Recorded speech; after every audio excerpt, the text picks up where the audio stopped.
The single most critical moment in your entire VA claim process isn't the filing date. It's the conversation you have with the examiner, often known as the Compensation and Pension or C&P exam. This is where your narrative meets medical opinion, and frankly, veterans make catastrophic errors here that VA officers see daily, errors they desperately wish you would stop making because it gums up the entire system and costs you the benefits you earned. If you want to bypass the automatic denial traps and walk out of that interview with a strong foundation for approval, you need to understand the 10 mistakes VA officers are absolutely begging you to avoid. Stick with us, because mistake number 7 is the one that destroys more mental health claims than any other. The first massive hurdle, the number 1 mistake that stops claims dead before they even get a fair shake, is failing to provide a complete and cohesive narrative before the interview even begins. Now you might think, I filed the paperwork, isn't that enough? Absolutely not.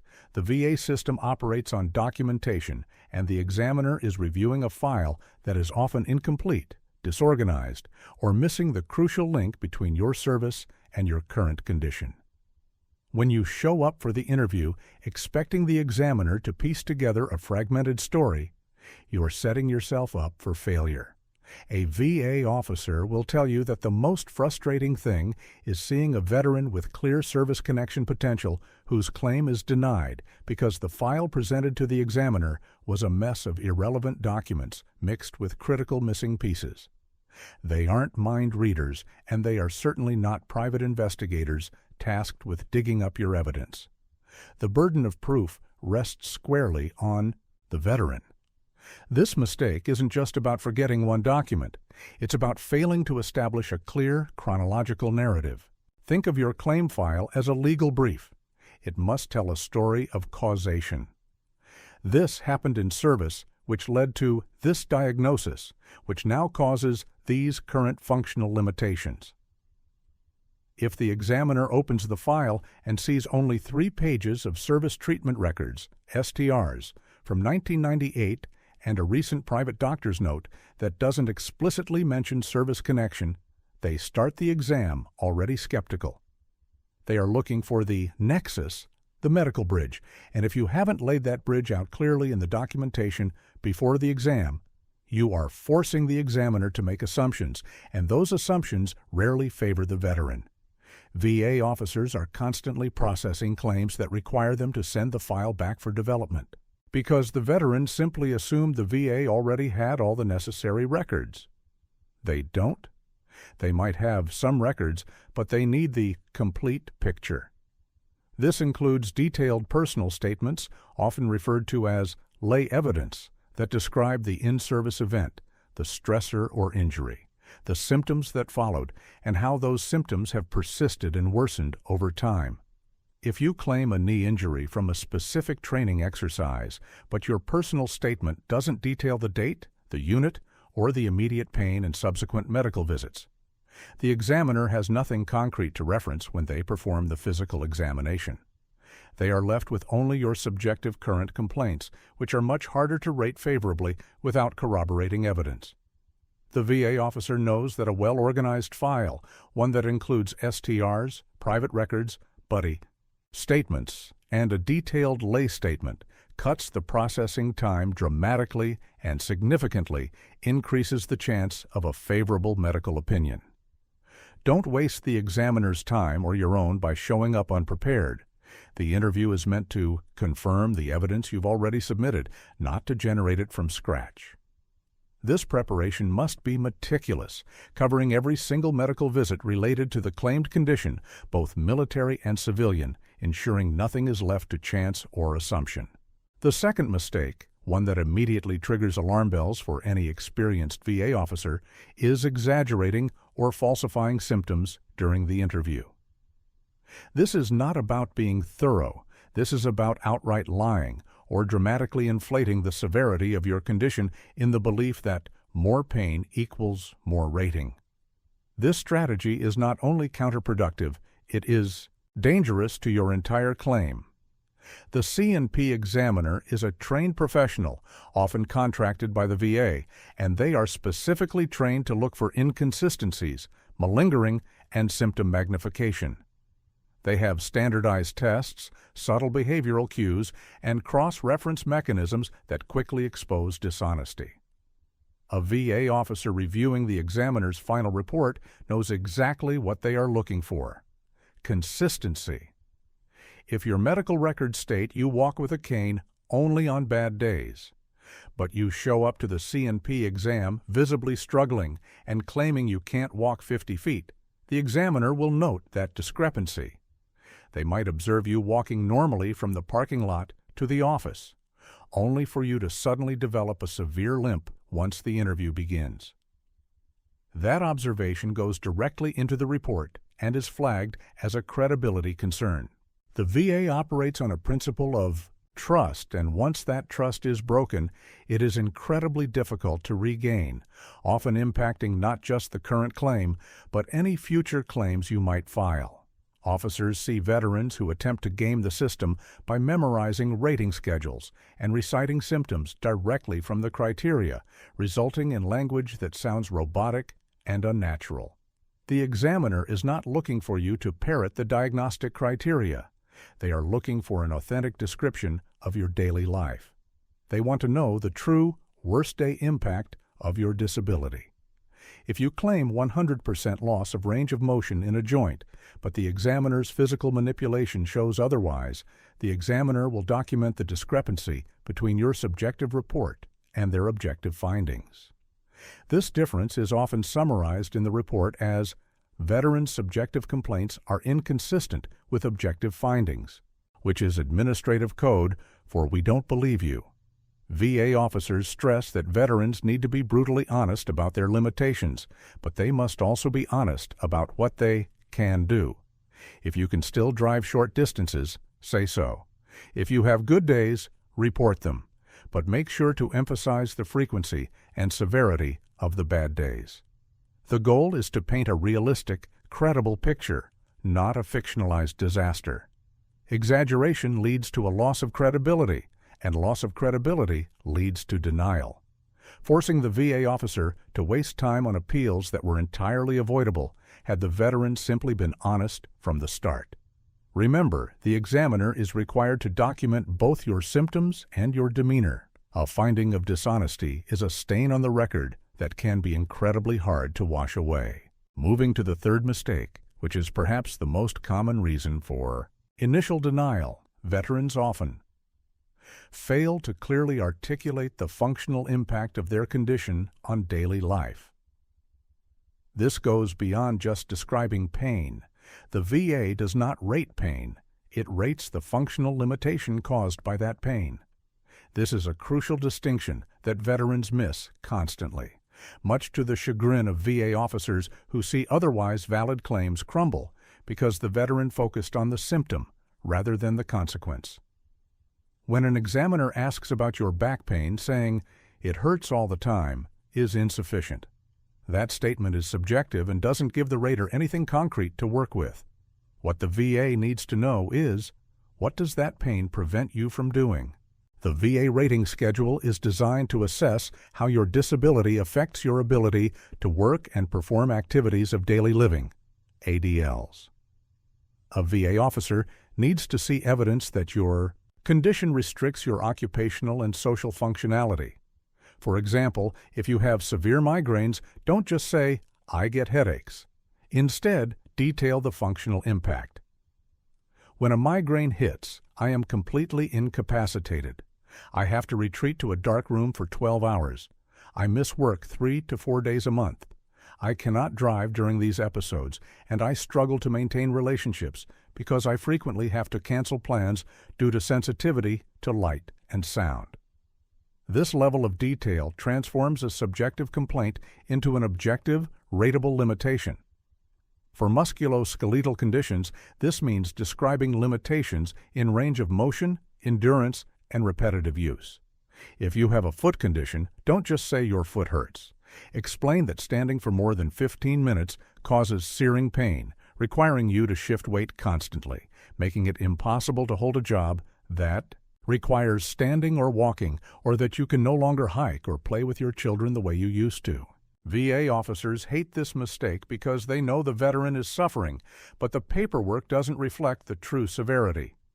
They are bound by regulations, and if the C&P report only documents subjective pain without quantifying the functional limitation, the highest rating possible might be 0% or 10%, even if the veteran deserves 50%. You must translate your pain into a loss of capability. Think about tasks like cooking, cleaning, driving, sleeping, maintaining hygiene, and interacting socially. How does your disability interfere with each of those specific tasks? If you are claiming PTSD, the functional impact involves describing isolation, hypervigilance leading to avoidance of crowds, difficulty maintaining employment due to outbursts or inability to concentrate, and disturbed sleep patterns that render you functionally exhausted. The examiner must document these functional deficits on the Disability Benefits Questionnaire, DBQ. Your job is to provide them with the detailed, concrete evidence necessary to fill out that DBQ accurately, ensuring every single limitation is documented, moving beyond the simple diagnosis to the actual impairment of life quality. The fourth mistake that frustrates VA staff and often leads to an adversarial atmosphere is treating the C&P examiner or interviewer as the enemy. Many veterans enter the interview defensive, hostile, or ready to argue, often viewing the examiner as an obstacle placed by the VA to deny their claim. This adversarial approach is a massive mistake. The examiner is not your rater. They are a medical professional tasked with gathering data. Your behavior, attitude, and cooperation level are all noted in the final report. If the report states that the veteran was uncooperative, hostile, or refused to answer questions, that immediately casts a shadow of doubt over the entire claim, regardless of the medical findings. VA officers emphasize that the C&P process is fundamentally a medical consultation, not a courtroom battle. Showing respect, even if you are frustrated with the overall VA process, is paramount. If you are aggressive, the examiner may cut the interview short, which means they won't gather enough information to provide a comprehensive medical opinion. Worse, they might interpret your hostility as a symptom of a mental health condition, like irritability or anger management issues, but fail to connect it properly to your claimed service-connected condition, or they might simply document your demeanor negatively, which suggests poor insight or an inability to communicate effectively. The rater who reads the report is looking for a balanced assessment. If the examiner feels threatened or insulted, their report is inherently going to be less favorable toward the veteran's credibility. Remember, the examiner's job is to provide an objective medical opinion. If you disagree with a line of questioning or a finding, you should express your disagreement calmly and professionally, providing counter-evidence if possible, rather than reacting emotionally. If the examiner is performing a range of motion test and it hurts, your response should be, "Stop. That is the point of painful motion, not an outburst of frustration." VA officers are constantly advising veterans, be polite, be cooperative, but be firm in describing your worst day. You are trying to build a professional relationship for the 30 minutes you are in that room, ensuring the examiner feels comfortable enough to listen fully to your story. An aggressive stance only serves to alienate the person who holds the immediate power to validate your symptoms. Treat the examiner as a neutral professional, provide the requested information clearly, and let the medical evidence speak for itself. The fifth colossal error VA officers see repeatedly is focusing exclusively on minor or secondary conditions while neglecting the primary, service-connected foundation. Veterans often come into the interview with a laundry list of aches and pains, discussing every ailment from a paper cut to a chronic cough, believing that the sheer volume of symptoms will equate to a higher rating. This scattershot approach dilutes the focus of the exam and confuses the examiner. The C&P exam is specific to the conditions listed on the claim, and if you spend 80% of the time discussing an unrelated knee issue when the primary claim is for PTSD, the examiner will struggle to gather sufficient information on the mental health condition.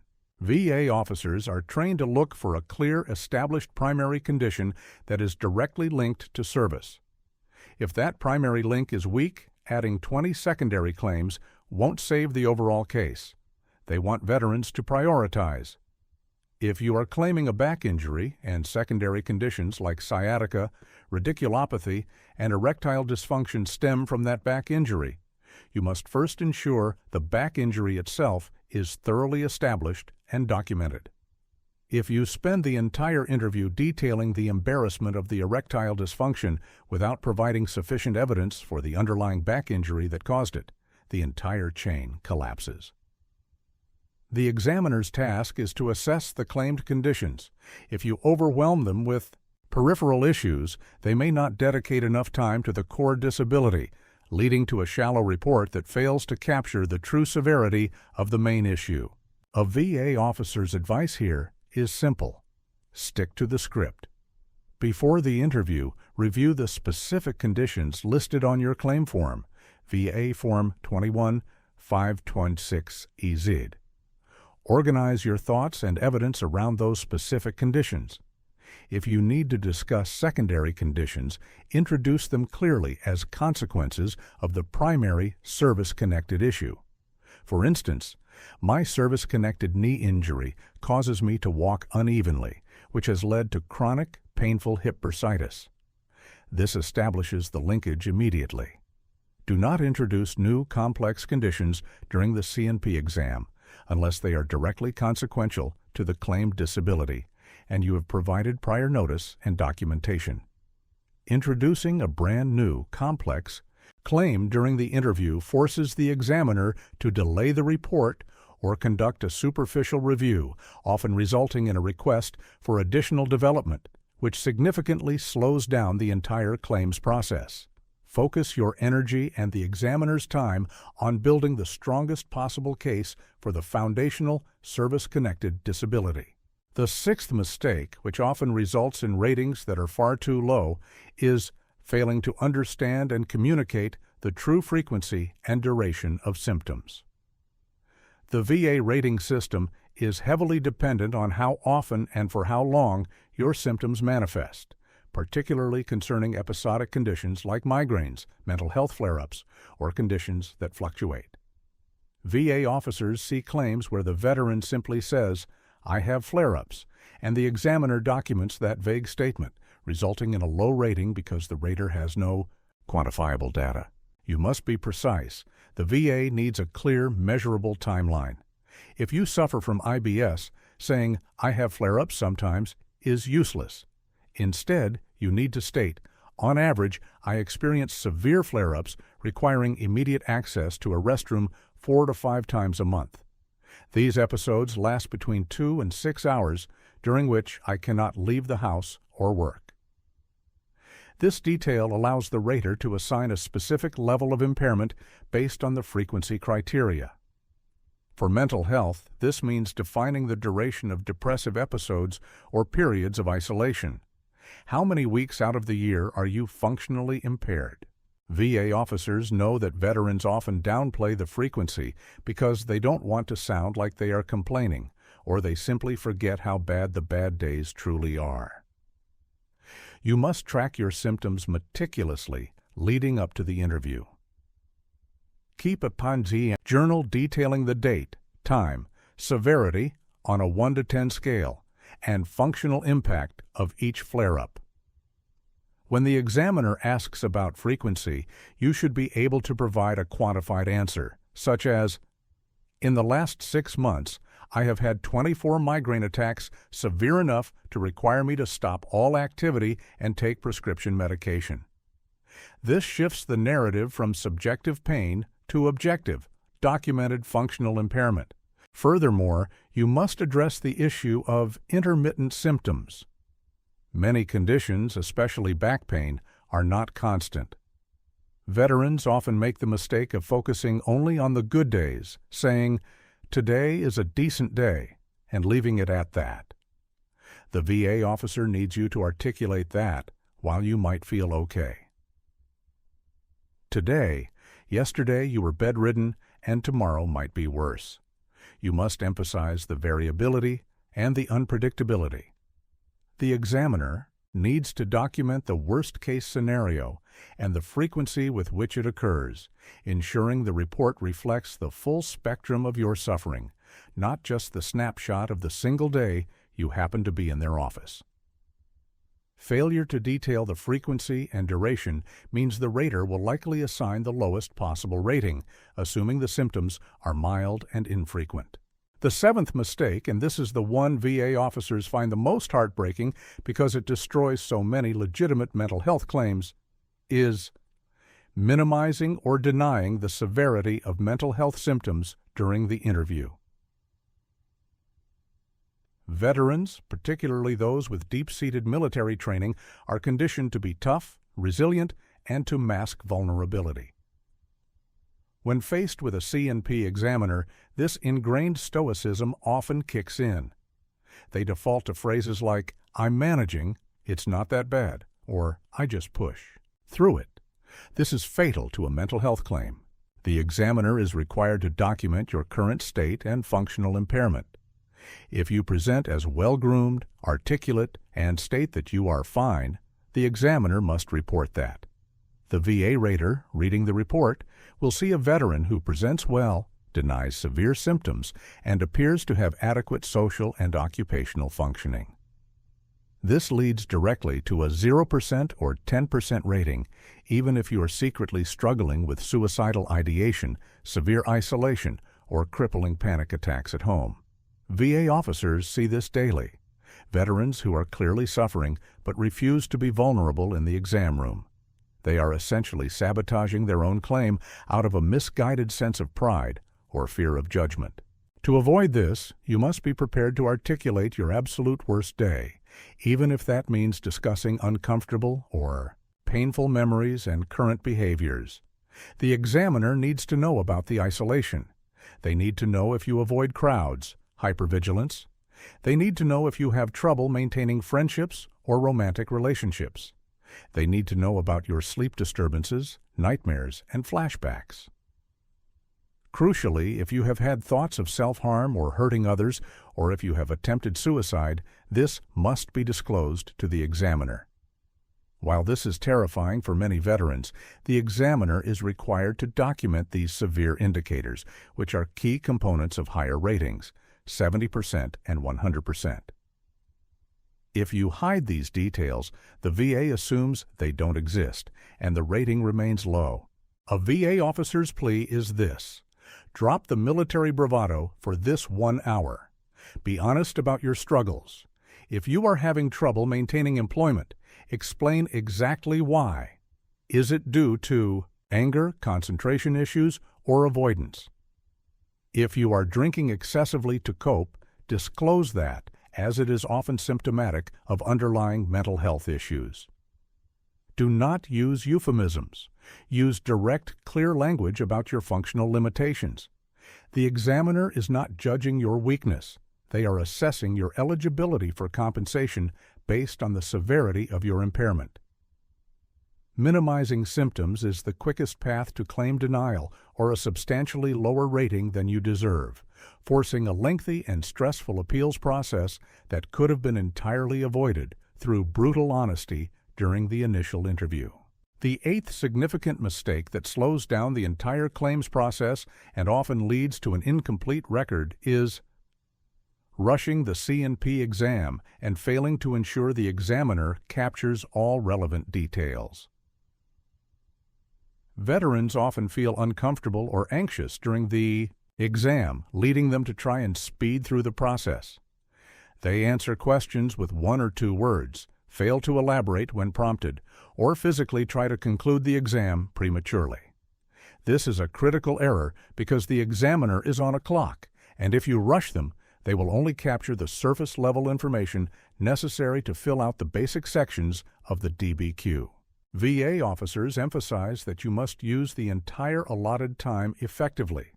If the examiner asks, "How is your back pain?" do not simply say, "It's bad." Instead, take a moment, breathe, and elaborate, ensuring you cover the frequency, duration, severity, and functional impact as discussed earlier. If the examiner moves on too quickly, it is your responsibility, politely, to interject and ensure they have documented the key pieces of evidence. For example, if you are discussing a scar and the examiner is only documenting the size but not the painful adhesion to underlying tissue, you must say, "Please note that the scar is also painful when touched and restricts my movement when I bend over." Rushing also often results in the veteran forgetting to address key evidence points they prepared beforehand.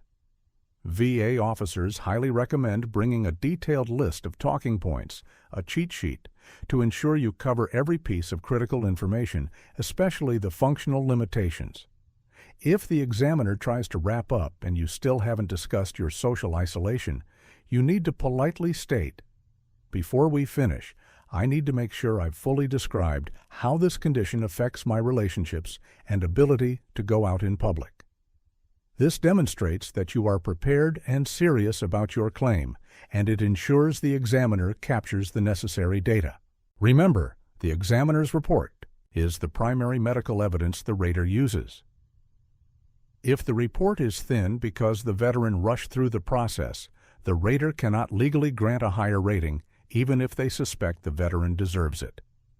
The VA officer reviewing the subsequent denial will often see a C&P report that is only half filled out or lacking specific measurements, like range of motion measurements taken after repetitive use, which are often required for higher ratings.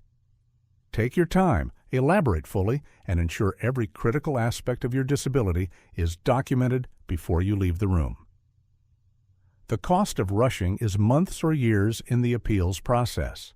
The ninth mistake, one that VA officers wish they could screen out before the interview even starts, is using the C&P exam as a platform to vent historical grievances or discuss irrelevant VA administrative issues.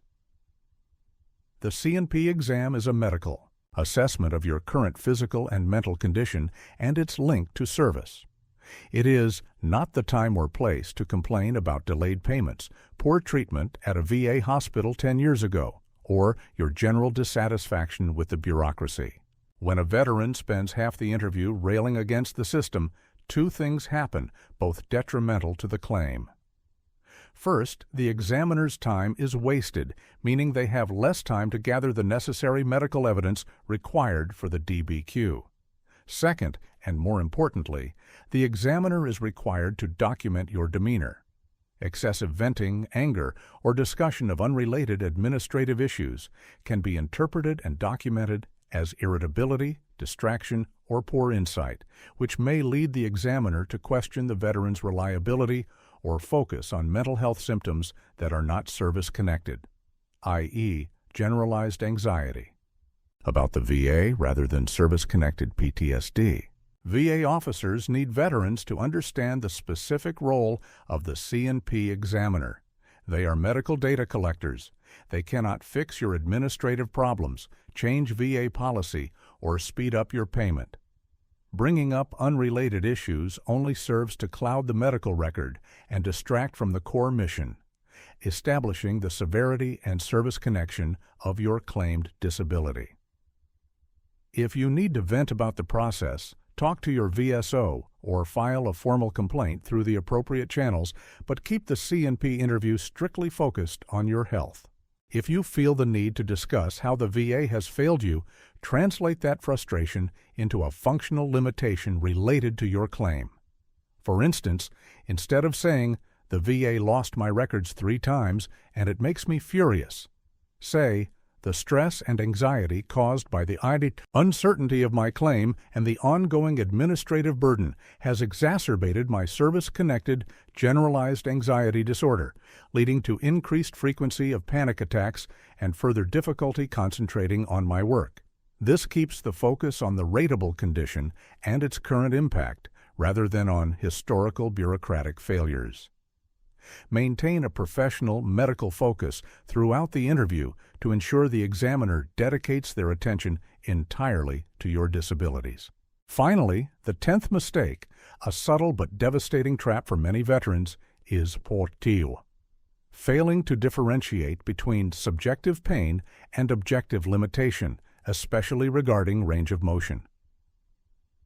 This is critical for musculoskeletal claims, back, knees, shoulders, etc. VA officers know that veterans often focus solely on the level of pain, but the rating schedule primarily relies on objective measurements, the range of motion. ROM. If you only discuss pain, you will likely receive a low rating.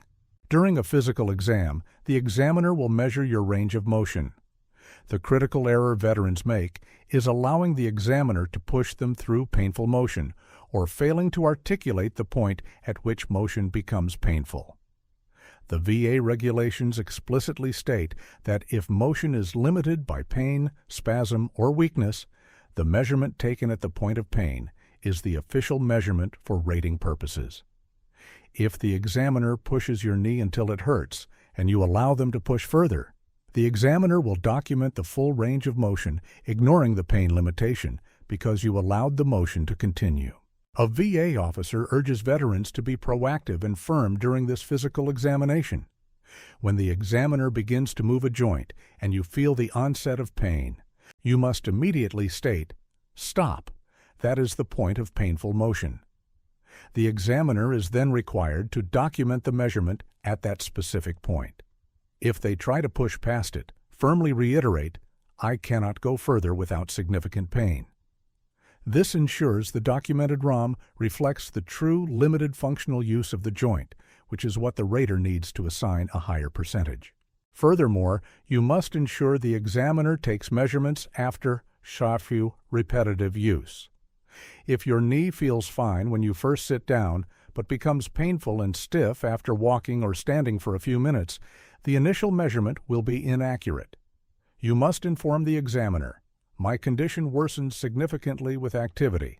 I need you to measure my range of motion after I have walked around the room for 5 minutes." This is a legal requirement under VA case law, specifically regarding the DeLuca standard that is often overlooked.